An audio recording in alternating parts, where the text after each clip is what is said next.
ചില മുശ്രിക്കീങ്ങൾ ഇസ്ലാം ഒരു ശക്തിയായി മാറുന്നു എന്ന് തിരിച്ചറിഞ്ഞപ്പോൾ പ്രവാചകൻ സല്ലല്ലാഹു അലൈഹി വസല്ലം തങ്ങളെ ചതിച്ചു കൊല്ലാൻ ദാറുൻ നദുവയിൽ ഒരുമിച്ചുകൂടി അവർ ചർച്ച നടത്തുകയാണ്. നജിദിൽ നിന്നുള്ള വൃദ്ധനായ ഒരു വ്യക്തിയുടെ രൂപത്തിൽ ഇബ്ലീസും ആ ചർച്ചയിൽ പങ്കുകൊണ്ടു. വ്യത്യസ്തങ്ങളായ അഭിപ്രായങ്ങൾ അവിടെ വരികയാണ്. നമുക്ക് നാട് കടത്താം. നാട് കടത്തിയിട്ട് എന്ത് കാര്യം? അവിടെയും ഇസ്ലാം പുത്തുലയും, അവിടെയും ഇസ്ലാം അതിജയിക്കും. ഒടുവിൽ മുശ്രിക്കീങ്ങളുടെ നേതാക്കൾ എല്ലാവരുമുള്ള ആ സദസ്സിൽ അബൂജഹൽ ഒരു അഭിപ്രായം മുന്നോട്ട് വച്ചു. നമ്മുടെ കൂട്ടത്തിലുള്ള യുവാക്കളെല്ലാം സംഘടിക്കുക, ആ യുവാക്കളുടെ കൈകളിൽ ആയുധം നൽകുക. രാത്രി മുഹമ്മദ് ഉറങ്ങുമ്പോൾ എല്ലാവരും ഒന്നിച്ച് ചെന്ന് മുഹമ്മദിൻ്റെ കഥ കടിക്കുക. അങ്ങനെയാകുമ്പോൾ എല്ലാ ഗോത്രങ്ങൾക്കും ആ രക്തത്തിൽ പങ്കുണ്ട്. പ്രതിക്രിയ നടത്താൻ, പകരം ചോദിക്കാൻ അവർക്ക് കഴിയുകയുമില്ല. അങ്ങനെ നമ്മുടെ ഗോത്രത്തിലെ എല്ലാ ഗോത്രത്തിൽ നിന്നുമുള്ള കരുത്തരായ യുവാക്കൾ അവരൊന്നിച്ചു ചേർന്ന് പ്രവാചകൻ സല്ലല്ലാഹു അലൈഹി വസല്ലം തങ്ങളെ വധിക്കാനാണ് അവരുടെ തീരുമാനം. അവരുടെ കുതന്ത്രങ്ങളെ അള്ളാഹു ഇല്ലാതാക്കി. ആ ആൾക്കൂട്ടത്തിൽ നിന്ന് അള്ളാഹു തആല പ്രവാചകൻ സല്ലല്ലാഹു അലൈഹി വസല്ലം തങ്ങളെ രക്ഷപ്പെടുത്തി. പ്രവാചകൻ സല്ലല്ലാഹു അലൈഹി വസല്ലം തങ്ങൾ മഹാനായ അബൂബക്കർ സിദ്ദീഖ് റളിയല്ലാഹു തആല അൻഹുവിൻ്റെ വീട്ടിലേക്ക് എത്തുന്നു. ആ സമയത്തും അലി റളിയല്ലാഹു തആല അൻഹു റസൂലുള്ളാഹിയുടെ വീട്ടിലുണ്ട്. അലി റളിയല്ലാഹു തആല അൻഹുവിനോട് മക്കയിൽ തന്നെ നിൽക്കാനാണ് പ്രവാചകന്റെ കൽപ്പന. അതെന്തിനാണ്? ജനങ്ങൾ വിശ്വസിച്ചേൽപ്പിച്ച അമാനത്ത് പ്രവാചകന്റെ കൈകളിലുണ്ട്. ആ ഏൽപ്പിച്ച അമാനത്തുകൾ അതിൻ്റെ ഉടമസ്ഥരുടെ കൈകളിലേക്കു തന്നെ തിരിച്ചേൽപ്പിക്കണം. നോക്കൂ, ഇതാണ് ഇസ്ലാം. ഒരു ജനത ആ നാട്ടിൽ നിന്ന് പുറത്താക്കുമ്പോൾ, ഒരു ജനത ഒന്നടങ്കം വകവരുത്താൻ തീരുമാനിച്ച് ആയുധങ്ങളുമായി ഇറങ്ങിപ്പുറപ്പെടുമ്പോൾ, അവർ വിശ്വസിച്ചേൽപ്പിച്ച വസ്തുക്കൾ, അവരുടെ ഹക്ക്, അത് അവരിലേക്കു തന്നെ തിരിച്ചേൽപ്പിക്കണം. അനർഹമായി മറ്റൊരാളുടെ സമ്പാദ്യം കൈകളിലേക്കുണ്ടാകരുത്. അതുകൊണ്ട് അലി, താങ്കൾ മറ്റുള്ളവരുടെ ഹക്ക് അവരിലേക്കു തന്നെ തിരിച്ചേൽപ്പിക്കണമെന്ന ഇസ്ലാമിൻ്റെ ഏറ്റവും മനോഹരമായ പാഠം ഹിജ്റയുടെ ചരിത്രത്തിൽ നമുക്ക് കാണാൻ കഴിയും. പ്രവാചകൻ സല്ലല്ലാഹു അലൈഹി വസല്ലം തങ്ങൾ ഒരു ഉച്ച സമയത്ത് അബൂബക്കർ സിദ്ദീഖ് റളിയല്ലാഹു തആല അൻഹുവിൻ്റെ വീട്ടിലേക്കെത്തി. സാധാരണ ആ സമയത്ത് പ്രവാചകൻ അവിടേക്ക് എത്താറില്ല. ആരാണെന്ന് ചോദിക്കുന്നു. വന്നത് റസൂലുള്ളാഹിയാണ് എന്നറിഞ്ഞപ്പോൾ അവർ സ്വീകരിക്കുന്നു. ഹിജ്റ പുറപ്പെടാൻ അള്ളാഹുവിൻ്റെ കൽപ്പനയുണ്ട് അബൂബക്കർ എന്ന് പ്രവാചകൻ സല്ലല്ലാഹു അലൈഹി വസല്ലം തങ്ങൾ അറിയിക്കുകയാണ്. പിന്നെ റസൂലുള്ളാഹിയുടെ ഹിജ്റയാണ്. അള്ളാഹുവിൻ്റെ റസൂൽ സല്ലല്ലാഹു അലൈഹി വസല്ലം തങ്ങൾ പുറപ്പെടാൻ പോവുകയാണ്. ആ യാത്രയിൽ അള്ളാഹുവിൻ്റെ റസൂലെ, അങ്ങയുടെ കൂടെ ഞാനും ഉണ്ടാകട്ടെ എന്ന് ചോദിക്കുമ്പോൾ അള്ളാഹുവിൻ്റെ കൽപ്പനയുണ്ട് അബൂബക്കർ, ഹിജ്റയിലെ കൂട്ടുകാരനായി നിങ്ങളെ സ്വീകരിക്കാൻ എന്ന് റസൂലുള്ളാഹിയുടെ മറുപടി. മഹാനായ അബൂബക്കർ സിദ്ദീഖ് റളിയല്ലാഹു തആല അൻഹുവിൻ്റെ കണ്ണുകൾ നിറഞ്ഞൊഴുകുകയാണ്. ആയിഷ റളിയല്ലാഹു തആല അൻഹ പറയുന്നു, സന്തോഷം വന്നാൽ ഒരാളുടെ കണ്ണ് നിറയുമെന്ന്, ഒരാൾ കരയുമെന്ന് അന്നെനിക്ക് മനസ്സിലായി. ഹിജ്റയിൽ കൂടെ റസൂലുള്ളാഹിയുടെ കൂടെ ചേരാൻ അള്ളാഹു തെരഞ്ഞെടുത്തത് അബൂബക്കർ സിദ്ദീഖിനെയാണ് എന്നറിഞ്ഞപ്പോൾ അദ്ദേഹം കരയുകയായിരുന്നു.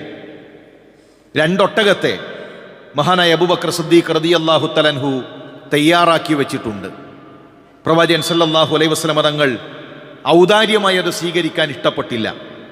അത് വില കൊടുത്തു വാങ്ങാം എന്ന തീരുമാനത്തിൽ പ്രവാചകൻ സല്ലല്ലാഹു അലൈഹി വസല്ലം തങ്ങൾ അവിടെ നിന്ന് പുറപ്പെടുകയാണ്. സൗറിൽ കണ്ടുമുട്ടാം എന്ന ധാരണയിലാണ് പ്രവാചകൻ സല്ലല്ലാഹു അലൈഹി വസല്ലം തങ്ങൾ അവിടെ നിന്ന് പുറപ്പെടുന്നത്. അബൂബക്കർ സിദ്ദീഖ് റളിയല്ലാഹു തആല അൻഹു ഗുഹയിലേക്കെത്തി. പ്രവാചകൻ സല്ലല്ലാഹു അലൈഹി വസല്ലം തങ്ങളും അവിടെ എത്തി. പിന്നീട് അവിടെ വെച്ചുകൊണ്ടാണ് രണ്ടുപേരും കണ്ടുമുട്ടുന്നത്. 3 ദിവസം അള്ളാഹുവിൻ്റെ റസൂൽ സല്ലല്ലാഹു അലൈഹി വസല്ലം തങ്ങളും അബൂബക്കർ സിദ്ദീഖ് റളിയല്ലാഹു തആല അൻഹുവും ആ ഗുഹയിലാണ് കഴിച്ചുകൂട്ടിയിട്ടുള്ളത്. ശത്രുക്കൾ ഇനാമു പ്രഖ്യാപിച്ചു.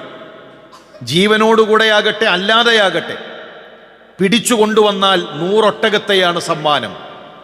ശത്രുക്കൾ ചുറ്റുഭാഗവും ഓടുകയാണ്. അവർക്ക് പരിചിതമായ മദീനയിലേക്കുള്ള എല്ലാ വഴികളിലും അവർ പ്രവാചകനെ തിരയുന്നു. അബൂബക്കർ സിദ്ദീഖ് റളിയല്ലാഹു തആല അൻഹുവിനെ തിരയുന്നു. പക്ഷേ റസൂലുള്ളാഹിയുടെ തീരുമാനം 3 ദിവസം എവിടേക്കും യാത്രയില്ല. 3 ദിവസം ഗുഹയിൽ കടിച്ചുകൂട്ടുക. അതിൽ തന്നെ കൃത്യമായ പ്ലാൻ. ഹിജ്റ അങ്ങോട്ട് തോന്നിയ രൂപത്തിൽ ഇറങ്ങി പുറപ്പെട്ടതല്ല. ഇസ്ലാമിൽ ഒരു കാര്യവും അങ്ങനെ കാണാൻ കഴിയില്ല. ഒരു പ്ലാനും ഇല്ലാതെ, ഒരു കൂടിയാലോചനയും ഇല്ലാതെ അങ്ങോട്ട് ഇറങ്ങി പുറപ്പെടുക, ബാക്കി അള്ളാഹു നോക്കും എന്ന രൂപത്തിലല്ല. ഹിജ്റയുടെ ഓരോ ഘട്ടങ്ങളിലും കൃത്യമായ പ്ലാനുണ്ട്. വഹിയുള്ള പ്രവാചകൻ, വഹിയുള്ള ആകാശത്ത് നിന്ന് ജിബ്രീൽ ഇറങ്ങി വഹി അറിയിച്ചു കൊടുക്കുന്ന പ്രവാചകൻ സല്ലല്ലാഹു അലൈഹി വസല്ലം തങ്ങൾ ശൂറയുടെ അടിസ്ഥാനത്തിലാണ്, ആലോചനകളിലൂടെയാണ് ഹിജ്റയുടെ ഓരോ കാര്യങ്ങളും മുന്നോട്ട് കൊണ്ടുപോയിട്ടുള്ളത്. ഇന്ന് പലപ്പോഴും ശൂറകൾ നടക്കുന്നില്ല, കൂടിയാലോചനകൾ നടക്കുന്നില്ല. ഓരോരുത്തരും തോന്നുന്നതനുസരിച്ച് പ്രവർത്തിച്ചു പോകുന്നു. ഹിജ്റയുടെ പാഠങ്ങൾ നോക്കൂ. ഭക്ഷണം എത്തിക്കാൻ മഹാനായ റസൂലുള്ളാഹി സ്വല്ലല്ലാഹു അലൈഹി വസല്ലം തങ്ങൾക്കും അബൂബക്കർ സിദ്ദീഖിനും അസ്മ റളിയല്ലാഹു തആല അൻഹയെ ഏൽപ്പിച്ചു. ഭക്ഷണം എത്തിക്കേണ്ട ഉത്തരവാദിത്വം അസ്മ റളിയല്ലാഹു തആല അൻഹയ്ക്കാണ്. പോകുന്ന വഴികളിൽ ആ കാൽപ്പാട് മായ്ച്ചു കളയണം. അതിന് ഒരു ഒട്ടക കൂട്ടവുമായി, ആട്ടിൻ കൂട്ടവുമായി ആമിർ ഇബ്നു ഫുഹൈറ റളിയല്ലാഹു തആല അൻഹുവിനെ ഏൽപ്പിക്കുകയാണ്. ആമിറിന്റെ ഉത്തരവാദിത്വം റസൂലുള്ളാഹി നടന്ന വഴികളിലൂടെ ആടിനെ മേച്ചു പോകണം. അപ്പോൾ കാൽപ്പാടുകൾ കാണുകയില്ല. കാൽപ്പാട് മായ്ക്കാൻ ഒരാളെ ഉത്തരവാദിത്വം ഏൽപ്പിച്ചു. മക്കക്കാരുടെ തീരുമാനം എന്താണ്, അവരുടെ ചർച്ച എന്താണ്, അവരുടെ വാർത്തകൾ എന്താണ്, അത് റസൂലുള്ളാഹിക്ക് അറിയണം. മഹാനായ അബൂബക്കർ സിദ്ദീഖ് റളിയല്ലാഹു തആല അൻഹുവിന്റെ മകൻ അബ്ദുള്ളയെ ആ ഉത്തരവാദിത്വം ഏൽപ്പിക്കുന്നു. പകലിൽ ഖുറൈശികൾക്കിടയിലൂടെ, മക്കക്കാർക്കിടയിലൂടെ നടക്കണം, അവരുടെ സംസാരങ്ങൾ കേൾക്കണം.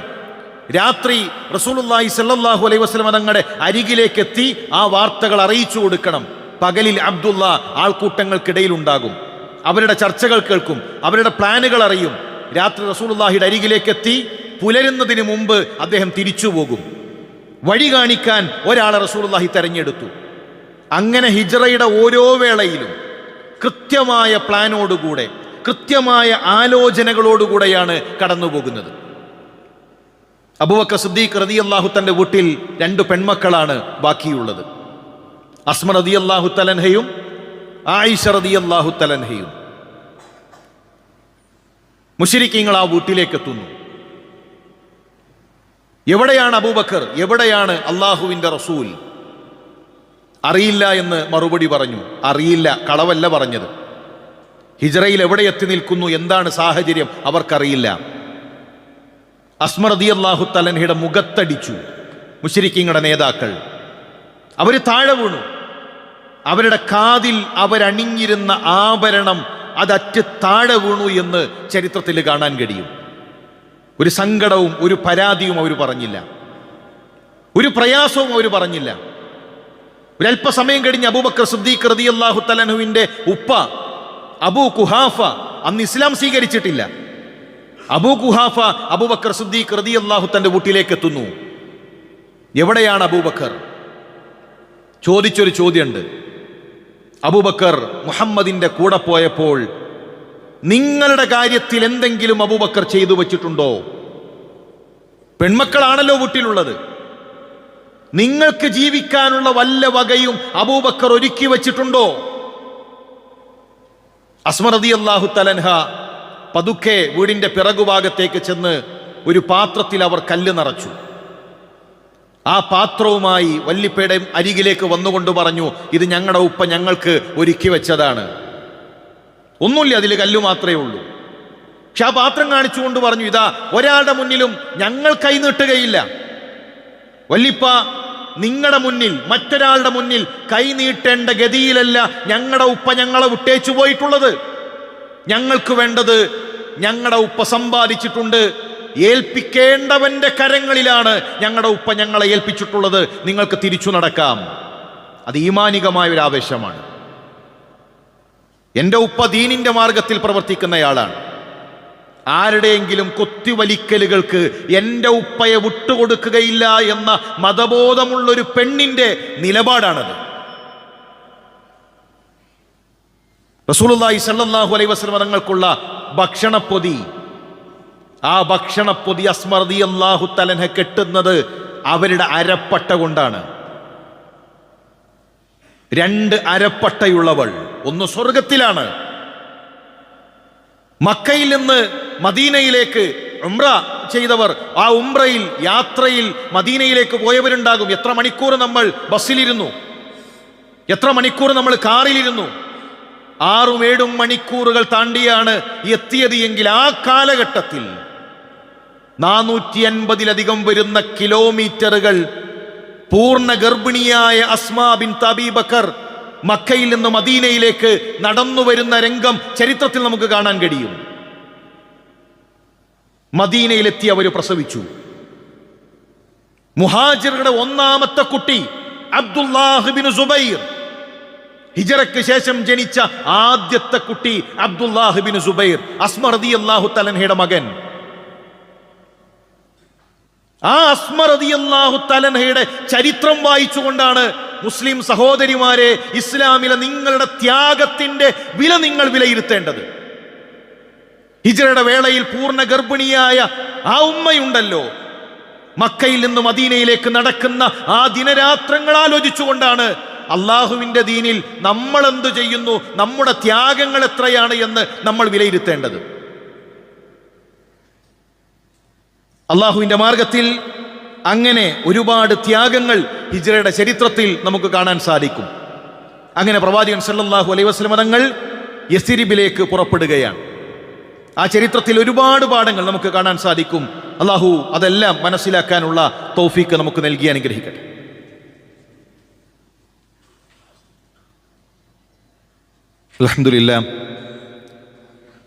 അൽഹംദുലില്ലാഹി റബ്ബിൽ ആലമീൻ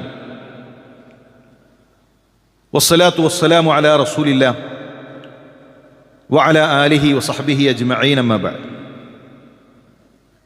ഗുഹയിൽ കഴിയുമ്പോൾ ശത്രുക്കൾ തൊട്ടു മുന്നിലെത്തുന്നുണ്ട്. ഒന്നവർ താഴോട്ടു നോക്കിയാൽ അള്ളാഹുവിൻ്റെ റസൂൽ സല്ലല്ലാഹു അലൈഹി വസല്ലം തങ്ങൾ അവർ കാണും. അബൂബക്കർ സിദ്ദീഖിനെ അവർ കാണും. ഒന്ന് കാതുകൂർപ്പിച്ചാൽ മിടിക്കുന്ന അബൂബക്കർ സിദ്ദീഖിന്റെ ആ ഹൃദയത്തിന്റെ മിടിപ്പ് അവർക്ക് കേൾക്കാം. അത്രയും തൊട്ടരികിൽ ശത്രുക്കളെത്തി. അബൂബക്കർ റളിയല്ലാഹു തആല പതിഞ്ഞ സ്വരത്തിൽ റസൂലുള്ളാഹിയോട് ചോദിച്ചു, അള്ളാഹുവിൻ്റെ റസൂലേ, അവര് നമ്മളെ കാണുമോ?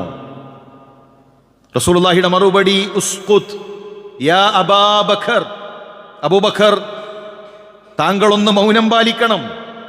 ഇസ്നാനി, 2 പേരാണോ നമ്മൾ? ഇസ്നാനി, അബൂബക്കർ ഞാനും നീയും മാത്രമാണോ? അല്ലാഹു സാലിസുഹുമാ, മൂന്നാമതായി റബ്ബുള്ളൊരു കാര്യം നീ മറന്നുപോയ അബൂബക്കർ. അതാണ് മുസ്ലിമിന്റെ വിശ്വാസം. അല്ലാഹു ഉണ്ട് നമ്മുടെ കൂടെ ഏതു പ്രതിസന്ധിയിലും. പരീക്ഷണങ്ങൾ മൂർച്ച കൂട്ടാനാണ്. എന്തേ ഹിജ്റയിൽ ഒരു ബുറാക്കില്ലാത്തത്? ഇസ്രാ മിഅ്റാജിന്റെ യാത്രയിൽ കണ്ണെത്തുന്ന ദൂരത്ത്, കാലെത്തുന്ന വേഗതയിൽ മസ്ജിദുൽ അഖ്സയിലേക്ക് കൊണ്ടുപോയില്ലേ റബ്ബ്? 7ാം ആകാശത്തിലേക്ക് കൊണ്ടുപോയില്ലേ റബ്ബ്? അടുത്ത പ്രഭാതത്തിൽ തിരിച്ചു മക്കയിലേക്ക് എത്തി റസൂലുള്ളാഹി. ഫലസ്തീനും കടന്ന് 7ാം ആകാശവും കടന്ന് തിരിച്ചെത്തിച്ചു റബ്ബ്. എന്തേ ഹിജ്റയിൽ ഒരു ബുറാക്കില്ലാത്തത്? വിശ്വാസിയുടെ ജീവിതത്തിൽ പരീക്ഷണങ്ങൾ ഉണ്ടാകണം. വിശ്വാസിയുടെ ജീവിതത്തിൽ കടുപ്പമേറിയ അധ്യായങ്ങൾ ഉണ്ടാകണം. ആ പരീക്ഷണങ്ങൾ, ആ കടുപ്പമേറിയ ദിനരാത്രങ്ങൾ നമ്മുടെ ഈമാൻ വർദ്ധിപ്പിക്കുന്നതാണ്. ഏതു പ്രതിസന്ധിയും വിശ്വാസിയെ സംബന്ധിച്ചിടത്തോളം അവർക്കൊരു പ്രശ്നമില്ല. അല്ലാഹു സാലിസുഹുമാ എന്ന് പറഞ്ഞ ആ വിശ്വാസമുണ്ടല്ലോ, റബ്ബ് കൂടെയുണ്ട്, ആ ബോധ്യമാണ് നമുക്ക് വേണ്ടത്. ഇന്ന് എല്ലാ ഭാഗത്തു നിന്നും മുസ്ലിമീങ്ങളെ വളഞ്ഞിട്ട് ചോദിച്ചുകൊണ്ടിരിക്കുകയാണ്, നിങ്ങൾക്കെന്താണ് പ്രശ്നം? നിങ്ങൾക്കെന്താണ് നൃത്തം ചെയ്താൽ? നിങ്ങൾക്കെന്താണ് സംഗീതം ആസ്വദിച്ചാൽ? നിങ്ങൾക്കെന്തുകൊണ്ടത് പാടില്ല? എന്തുകൊണ്ടത് പറ്റില്ല? നിങ്ങൾക്ക് മാത്രം എന്താണ് പ്രശ്നം? മുസ്ലിമീങ്ങൾ ചെയ്യുന്നതിൻ്റെയൊക്കെ, മുസ്ലിമീങ്ങളുടെ കർമ്മങ്ങളൊക്കെ ഏതെങ്കിലും മീഡിയ ആഫീസുകളിൽ നിന്ന് കിട്ടുന്ന സർട്ടിഫിക്കറ്റുകളുടെ അടിസ്ഥാനത്തിലാകണമോ ഇവിടെയുള്ള മുസ്ലിമീങ്ങൾ ചെയ്യുന്ന പ്രവർത്തനങ്ങൾ? മുസ്ലിം എന്തു ചെയ്യണം, എന്തു ചെയ്യണ്ട എന്നത് ഏതെങ്കിലും രാഷ്ട്രീയ പാർട്ടികളുടെ ഓഫീസിൽ നിന്ന് കിട്ടുന്ന സർക്കുലറുകളുടെ അടിസ്ഥാനത്തിലാകണം മുസ്ലിമീങ്ങൾ ചെയ്യുന്ന പ്രവർത്തനങ്ങൾ? മുസ്ലിമീങ്ങളുടെ പ്രവർത്തനത്തിന്റെ അടിസ്ഥാനം എന്നുള്ളത് ഏതെങ്കിലും സർക്കുലറുകളുടെ അടിസ്ഥാനത്തിലല്ല. മുസ്ലിമീങ്ങൾ ഇവിടെ ചെയ്യുന്ന പ്രവർത്തനങ്ങൾ ഏതെങ്കിലും പണ്ഡിതന്മാർ കൂടിയാലോചിച്ച് അവര് പാസാക്കിയ നിയമങ്ങളല്ല. മതമില്ലാത്ത ആളുകളെ സംബന്ധിച്ചിടത്തോളം അതിന്റെ ഹിക്മത്ത്, അതിന്റെ ലക്ഷ്യം അവർക്ക് മനസ്സിലായിക്കൊള്ളണമെന്നില്ല. മുസ്ലിമീങ്ങൾ 5 നേരം നമസ്കരിക്കുന്നു, എന്താണ് അതിൽ മറ്റുള്ളവര് കാണുന്ന ലക്ഷ്യം? മുസ്ലിമീങ്ങൾ അവരുടെ സമ്പത്തിൽ നിന്ന് ഒരു വിഹിതം അത് പാവങ്ങൾക്ക് മാറ്റിവെക്കുന്നു. സക്കാത്ത്. മരണത്തിന് ശേഷം ജീവിതമില്ലാത്തവനെ സംബന്ധിച്ചിടത്തോളം പൊട്ടപ്രവർത്തനം, അവന്റെ പണം പോയി എന്നല്ലാതെ എന്ത് ഹിക്മത്താണ് സക്കാത്തിലുള്ളത്? മുസ്ലിമീങ്ങൾ മദ്യപിക്കുന്നില്ല. ഏതെങ്കിലും ശാസ്ത്രജ്ഞന്മാർ കൂടിയാലോചിച്ച്, മുസ്ലിം പണ്ഡിതന്മാർ കൂടിയാലോചിച്ച്, ഇത് ആൽക്കഹോൾ ശരീരത്തിന് പിന്നെ അപകടമുണ്ടാക്കും, അതുകൊണ്ട് മദ്യം വേണ്ട, മദ്യം ഹറാമാണ് എന്ന് ഏതെങ്കിലും പണ്ഡിതന്മാരിറക്കിയ സർക്കുലർ കൊണ്ടല്ല മുസ്ലിമീങ്ങൾ മദ്യപിക്കാത്തത്. മുസ്ലിമീങ്ങളെ സംബന്ധിച്ചിടത്തോളം ഇവിടെ അവർ പലിശ അവർ സ്വീകരിക്കുന്നില്ല. ഇസ്ലാമിലെ സാമ്പത്തിക വിദഗ്ധന്മാരെല്ലാം ഒരുമിച്ചുകൂടി ഇതാ പലിശ എന്നുള്ളത് നമ്മുടെ സമ്പദ്ഘടനയെ ബാധിക്കും, അതുകൊണ്ട് പലിശ വേണ്ട എന്ന് അങ്ങനെ ഏതെങ്കിലും ആളുകൾ തീരുമാനിച്ചതല്ല. ഇതിൻ്റെ എല്ലാം പിന്നിൽ ഒരൊറ്റ കാരണമേ ഉള്ളൂ. മുസ്ലിം എന്തു ചെയ്യണം, മുസ്ലിം എന്തു ചെയ്യണ്ട, അത് അവന്റെ ദീനാണ്, അത് വഹിയാണ്. അത് വഹീന്റെ അടിസ്ഥാനത്തിൽ അള്ളാഹുവിന്റെ റസൂൽ സല്ലല്ലാഹു അലൈഹി വസല്ലം തങ്ങൾ പഠിപ്പിച്ചതാണ്. മുസ്ലിം അവൻ വസ്ത്രമെടുക്കുന്നതിന്റെ നീളം മുതൽ ഒരു മുസ്ലിം അവൻ വിസർജിക്കുമ്പോൾ പാലിക്കേണ്ട മര്യാദകൾ വരെ വഹീന്റെ അടിസ്ഥാനത്തിൽ റസൂലുള്ളാഹി സല്ലല്ലാഹു അലൈഹി വസല്ലം തങ്ങൾ പഠിപ്പിച്ചതാണ് എങ്കിൽ അതിനേതെങ്കിലും ശാസ്ത്രകാരന്മാരുടെ പിൻബലത്തിന്റെ അടിസ്ഥാനത്തിലല്ല മുസ്ലിം കൊണ്ടുവരുന്നത്. അത് വളരെ ഗൗരവത്തിൽ നമ്മൾ മനസ്സിലാക്കേണ്ടതുണ്ട്. 1000 കൊല്ലങ്ങൾക്കപ്പുറം ചില ആളുകൾ ചോദിക്കാണ്, കാലം മാറുമ്പോൾ മാറണ്ടേ? ഈ കാലത്തും ഇത്തരം കാര്യങ്ങളുമായിട്ട് നടക്കാണോ? കുട്ടികളൊക്കെ മാറാൻ തുടങ്ങാണ്. അതുകൊണ്ട് നിങ്ങളിപ്പോഴും ആ പഴയ പ്രാകൃതമായ വണ്ടി കിട്ടാത്ത ആ കാലത്ത് നിൽക്കാണോ? കാലം മാറുമ്പോൾ മാറണം. മനുഷ്യന്മാരുണ്ടാക്കിയ ആദർശമാണെങ്കിൽ, മനുഷ്യന്മാരുടെ ബുദ്ധിക്ക് പരിമിതിയുണ്ട്, പഠനങ്ങൾക്ക് പരിമിതിയുണ്ട്. ഇന്നലകളിലെ കണ്ടുപിടുത്തങ്ങൾ, ഇന്നലകളിലെ വലിയ വലിയ ചിന്തകൾ ഇന്ന് അബദ്ധങ്ങളാണ്.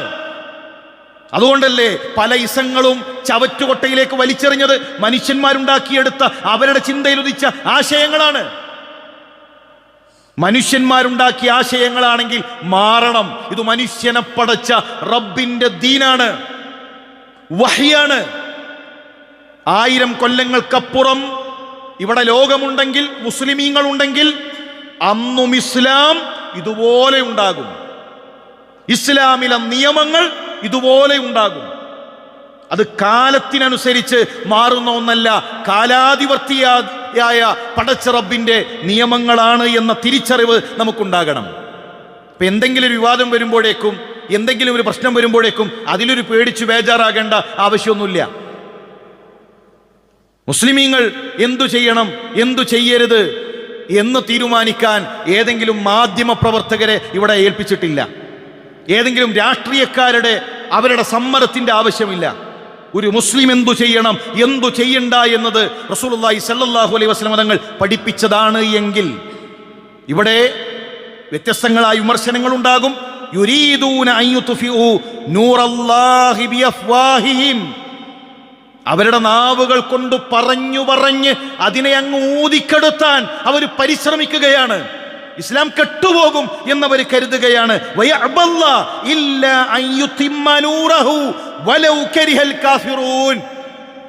ആർക്ക് വെറുപ്പുണ്ടെങ്കിലും, ആർക്ക് ഇസ്ലാമിനോട് വെറുപ്പുണ്ടെങ്കിലും ഈ ആദർശം അത് പൂർത്തിയാവുക തന്നെ ചെയ്യും, അത് അതിജയിക്കുക തന്നെ ചെയ്യും എന്ന തിരിച്ചറിവ് നമുക്കുണ്ടാകണം. ഹിജ്റയുടെ വേളയിൽ റസൂലുള്ളാഹിയെ പിടിക്കാൻ അരികിലേക്ക് എത്തുന്നുണ്ട് സുറാഖ. തൊട്ടരികിൽ. നിങ്ങൾ ആലോചിച്ചിട്ടുണ്ടോ? മക്കയിൽ പോവാണ്, നാട് വിട്ടു പോവാണ്. ആ പോകുന്ന വേളയിലാണ് തൊട്ടരികിൽ കുതിരയുമായി എത്തി നിൽക്കുന്നത്. മുന്നോട്ടേക്ക് പോകാൻ കഴിയുന്നില്ല, മനസ്സിലായി പിടിക്കാൻ കഴിയില്ല. റസൂലുള്ളാഹി തൊട്ടരികിലേക്ക് എത്തി സുറാഖയോട് ചോദിക്കുന്ന ഒരു ചോദ്യമുണ്ട്. കൈഫ ബിക യാ സുറാഖ, എന്തു തോന്നുന്നു സുറാഖ, എന്തു തോന്നുന്നു നിനക്ക്? കിസ്രയുടെ കൈകളിലുള്ള, റോമിലും പേർഷ്യയിലുമുള്ള ഭരണാധികാരികളുടെ കൈകളിലുള്ള ആഭരണങ്ങൾ, കിസ്രയുടെ കൈകളിലുള്ള ആഭരണങ്ങൾ, സുറാഖ നിന്റെ കൈകളിലെത്തുന്ന ഒരു കാലത്തെക്കുറിച്ച് നിനക്കെന്തു തോന്നുന്നു? ചിന്തിച്ചിട്ടുണ്ടോ നിങ്ങൾ? ആ കാലഘട്ടത്തിലെ സാമ്രാജ്യങ്ങൾ റോമും പേർഷ്യയും, ആ റോമിലും പേർഷ്യയിലും ഇസ്ലാം എത്താൻ അധിക കാലം വേണ്ട. സുറാഖയുടെ കാലം തീരുന്നതിന് മുമ്പ് റോമിന്റെ കൊട്ടാരങ്ങളിൽ ഇസ്ലാം എത്തുമെന്ന പ്രഖ്യാപനം. ജനിച്ച നാട്ടിൽ നിന്ന്, മക്കയിൽ നിന്ന് മദീനയിലേക്ക് ആ പോകുന്ന വേളയിലാണ് ആ വാക്ക്. എത്ര കാലം വേണ്ടി വന്നു? എത്ര കാലം വേണ്ടി വന്നു? ഉമർ റളിയല്ലാഹു തന്റെ ഭരണകാലഘട്ടത്തിൽ റോമിൽ ഇസ്ലാമെത്തി, പേർഷ്യയിൽ ഇസ്ലാമെത്തി, ആഫ്രിക്കയുടെ തീരങ്ങളിൽ ഇസ്ലാമെത്തി. അവിടെയുള്ള ചെങ്കോലും കിരീടവും, ഭരണാധികാരികളുടെ കിരീടം മസ്ജിദുൻ നബവിയുടെ മുന്നിൽ കുട്ടികൾക്ക് കളിക്കാൻ തൂക്കിയിടുന്ന ഒരു കാലം അധിക കാലം വേണ്ടി വന്നില്ല. ഉമർ ഖത്താബിന്റെ ഭരണകാലഘട്ടത്തിൽ വന്നിട്ടുണ്ട് എങ്കിൽ ഇസ്ലാം ചർച്ചയായിക്കൊണ്ടേയിരിക്കും. ഇസ്ലാമിന്റെ തീരങ്ങളിലേക്ക് ലോകം വന്നുകൊണ്ടിരിക്കുന്ന ഏറ്റവും മനോഹരമായ ഒരു സാഹചര്യമാണ് ഉള്ളത് എങ്കിൽ ഇവിടെയുള്ള ഏതു പ്രതിസന്ധികളും, ഏതു വിമർശനങ്ങളെയും അതിജയിച്ച് ഈ ആദർശം മുന്നോട്ടു പോകുമെന്ന തിരിച്ചറിവ് നമുക്കുണ്ടാകണം. അള്ളാഹു ഇതിനെ സംരക്ഷിക്കാൻ നമ്മളെ ഏൽപ്പിച്ചിട്ടില്ല. ഇതെല്ലാം തകരും എന്നൊരു പേടി മുസ്ലിങ്ങൾക്ക് വേണ്ട. കാരണം അള്ളാഹു ഇസ്ലാമിക പണ്ഡിതന്മാരെ ഇതിന്റെ സംരക്ഷണം ഏൽപ്പിച്ചിട്ടില്ല, മുസ്ലിമീങ്ങളെ ഇതിന്റെ സംരക്ഷണം ഏൽപ്പിച്ചിട്ടില്ല. അള്ളാഹു ഏറ്റെടുത്തതാണ് ഈ ദീനിന്റെ സംരക്ഷണം. ഈ ദീൻ അതിനൊരു കോറലുമേൽക്കാതെ ഏറ്റവും മനോഹരമായി മുന്നോട്ടു പോകും എന്ന തിരിച്ചറിവ് നമുക്കുണ്ടാകണം. അതുകൊണ്ട് തന്നെ പരീക്ഷണങ്ങൾ, ഇത്തരത്തിലുള്ള ഫിത്നകൾ, അത് നമുക്ക് നമ്മുടെ ഈമാൻ വർദ്ധിപ്പിക്കുന്നതാണ് എന്ന തിരിച്ചറിവാണ് നമുക്കുണ്ടാകേണ്ടത്. അള്ളാഹു എല്ലാവിധ പരീക്ഷണങ്ങളിൽ നിന്നും പാഠം ഉൾക്കൊള്ളാനുള്ള തൗഫീക്ക് നമുക്ക് നൽകി അനുഗ്രഹിക്കട്ടെ.